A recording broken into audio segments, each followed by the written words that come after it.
Hello, everybody. Welcome to tonight's episode of the Screencast Lectures. We are going to be doing What is Motion? But before we get started, I want to say congratulations to Blue's Clues with another big victory yesterday. If you're watching this in the year 2016, if not, this is old news, and you probably have no idea what I'm talking about anyways. So, good job, and it's been a good season so far. Let's keep it up. Say hi. Hi. Boy, that was energetic. All right, every day you see moving objects come to a stop. So things are moving and then they stop. That's a normal thing for you to see. You got students walking down the hall and they're going to stop. And that force that brings nearly everything to a stop is called friction. So you can see this car stopped quite suddenly when it met this tree. Define friction, the force that acts to resist sliding between two touching surfaces. It resists sliding between two touching surfaces. And this is important. Notice I have 2 stars there. That might be a subtle hint that that's going to be an important definition that you're going to need to know. Friction acts in the direction opposite of the motion. So if you're sliding 2 objects together, my right hand is pushing over, my left hand is causing friction in the opposite direction to the direction my right hand is moving. Friction do. There are several things that friction can do. One of the useful things that friction can do is that friction can make heat. Here you see a camper getting ready to start a fire just using a stick. You've probably seen this in movies and TV. This is a movie, Tom Hanks, I think it was called what was it called? Castaway. And he was able to start fire, and that was kind of a big scene in the movie. This is something that I have tried and have not been successful doing. Sorry if I ruined the movie for you, but spoiler alert from a movie that's like 10 years old. But anyways, I have tried to do it. It's for me, it was difficult. I do know some students, maybe your Cub Scouts or Girl Scouts, may be able to do it. I'm not very good at it, but it is difficult. It's a lot harder, I think, than they make it look like on TV. Here's a video clip that shows you the technique.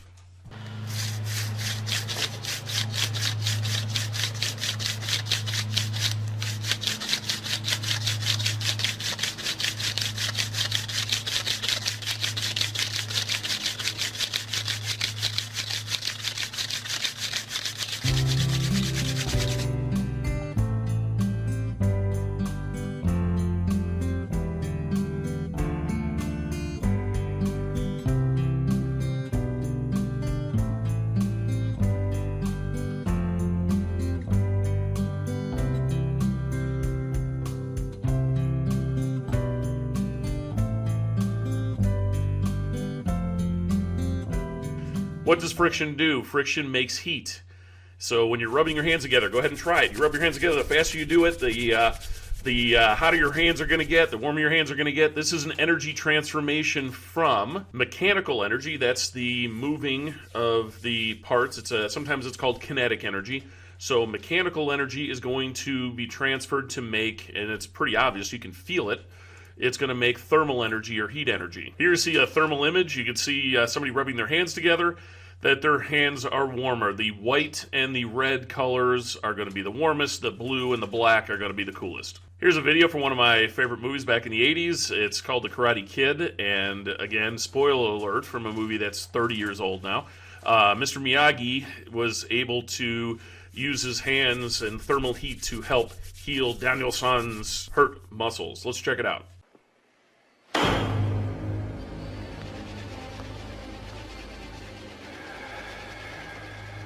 Ultrasound. Some of you maybe had a sports injury or something. You may have had to have an ultrasound. And ultrasound can be used for a lot of different needs. And here you can see it being used to help heal somebody's torn or pulled muscle. The sound waves go into the leg and vibrate the muscle and cause thermal heat actually inside the tissue. Pretty neat. Here's a video clip showing the ultrasound working on a horse.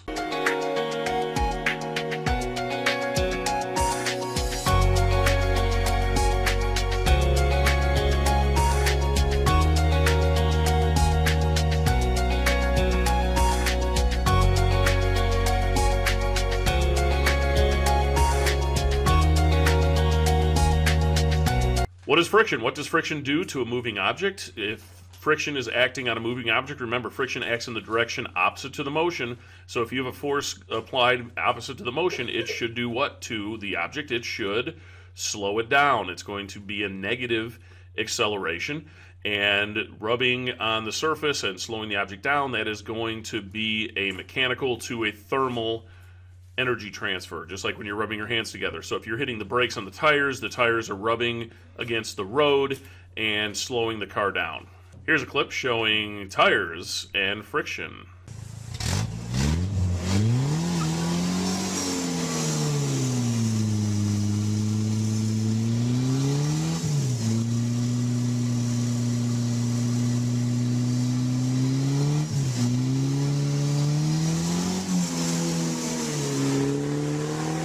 There are not one, not two, but three different types of friction that we're going to be responsible to know. The first, and probably the most common that you're familiar with, would be sliding friction. Sliding friction is just kind of like what it says, where you have two surfaces that are in contact and they're rubbing against each other. Here is the use of sliding friction to help an aircraft carrier, fighter jet, land safely.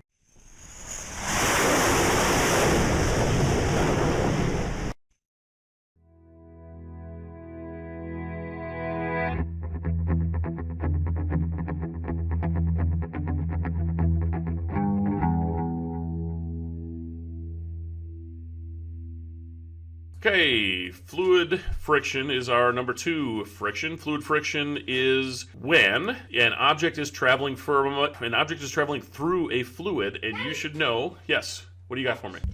What? All right, try again. Oh my! Fail. I failed. Fluid friction. Object traveling through a fluid, either a gas or a liquid. Remember, a fluid flows. So if you take your hand and you wave it through the air, you can actually move the air molecules out of the way, and that's why air and gases are considered to be fluid. You can push through them. You can flow. Those gas particles can flow around one another. The liquid particles can flow around one another. And of course, you probably have gone swimming under the water, and you know, like if you try to walk through the water or swim through the water, it's more difficult to do that when you're underwater than when you're above the surface. There's more fluid friction acting on you. Air resistance is another form of fluid friction, and here is a video clip to show you air resistance acting on a meteor as it enters through the atmosphere. Pretty neat.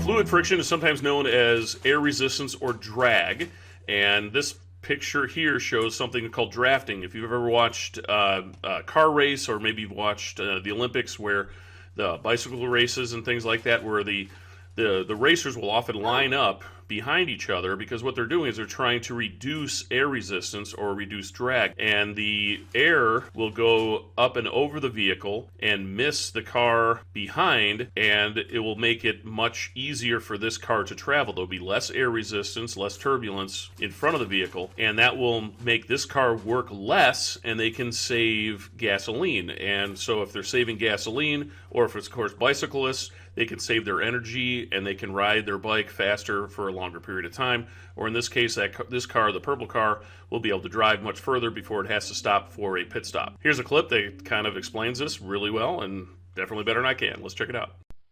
Drafting is a racing term used when multiple cars follow one another close together, nose to tail, to cut down on wind resistance. Drafting allows multiple cars to go faster than a single car. Okay, let's take a look at how this works.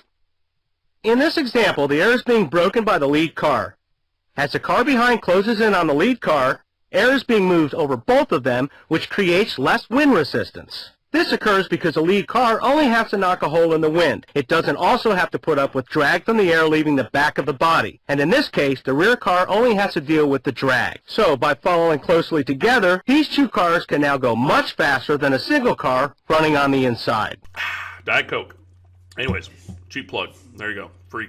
Rolling friction. Rolling friction is when only part of the wheel touches the surface as it rolls. So when this wheel rolls, only the tiniest portion of that wheel is actually touching the surface. Instead of having like a big block that's rubbing against the pavement, you just have these little tiny surfaces that are going against the pavement, and friction is going to be reduced significantly. Here is a video clip showing a skateboard going down a slide. Don't recommend you doing this. In fact, don't do it at all.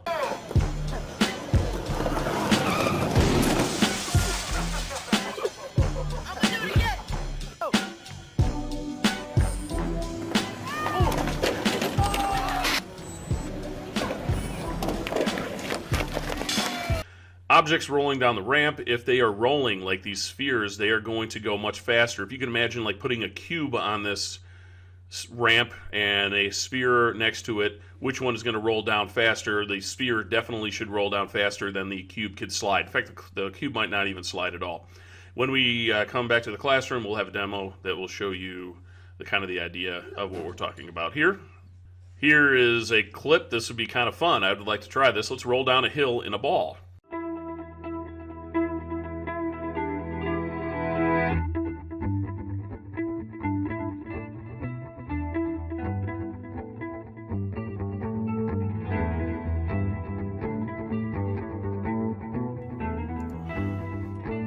And here's kind of a different version of the same kind of idea. Rolling down a hill in a tire. Again, not a good idea. Don't recommend doing it. Don't do it.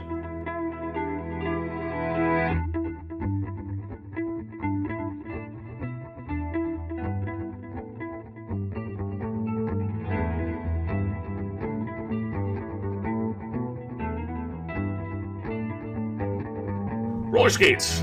These roller skates that you see, these are old school. I remember back when I was a kid, we had roller skates like this. They were just metal wheels on an axle. These you could actually strap onto your shoes. I remember having skates like this, and they did not work very well. They did not roll very well because it was just a wheel on an axle, and there was an awful lot of friction. Nowadays, for you cool kids, you have these newfangled ball bearings that are actually on the wheel. Ball bearings will reduce friction as the wheel spins on its axle. So if the axle isn't here, the wheels actually spin on the axle. And we could show you an example of this, and you can check this out in the classroom when you return. But this wheel, you can hear it. You can hear that sound of the spinning. You can see it spins pretty well. Now that weird noise that you hear, those are the ball bearings. And this one does the same thing. Sounds pretty good. Spins pretty well. Now that one works really well. They do spin a little bit. Now spin this one, not very good. Now this one, you can hear, sounds very differently, and it doesn't spin very long. You can listen. 1/1000. All right, it only spins for 1 second, and the reason why is the ball bearings are shot. We need to fix these. This one I'm going to use the same amount of force. 1/1000, 2/1000, 3/1000, 4/1000, 5/1000, 6/1000. It spun for 6 seconds. This one only spins for 1 second. Oh, let's have a race. Good ball bearings. All right, here is a nice video that shows an animation of how ball bearings work. Let's check it out. The wheel spins smoothly because the hub has bearings inside it. Bearings reduce friction, which is a force that resists motion. A common type of bearing has tiny steel balls that allow the hub to roll around the axle instead of rubbing against it.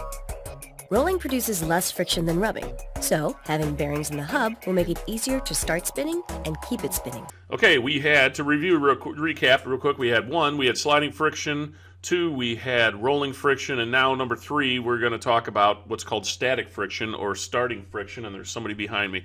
And this is the force needed to overcome inertia, and we studied inertia before. Mass has resistance to any change in motion, and we could see this kind of an action where you have this scale. This is a spring scale, and you can see the spring scale where the weight of this object is right here. It's approximately 10 newtons. So you have 1 kilogram, and you can see that here. That's what it shows here. When I have this, and it's kind of hard to see, but when I lift this, as I lift it, the force kind of goes down like this as I lift it. That's what I want you to kind of look for. It's hard to see. But as I lift this, the force kind of goes like this because the inertia of this mass makes it resist moving up. So I have to apply more force to get that object to move up. than it actually has in terms of mass. So right at the very beginning, that's kind of the most difficult time to get an object to move. Until you get it actually moving or rolling, it's the most difficult time to get it to actually move. You may have experienced this, like if you've ever had a car stuck and you try to push the car up a driveway to try to get it to move. It's very difficult to get it going right at the start. But once you get it going, it's not too bad. You can get it to move a pretty good distance. Here is a video clip, amazing aircraft carrier takeoff. This is pretty neat. It's very difficult to get a fighter jet to move fast enough to be able to take off. You got to get the speed of this jet to go really, really fast. And an aircraft carrier, the runway is not long enough for them to just taxi down the runway to take off. So they use a catapult. This is pretty neat. Let's check this out.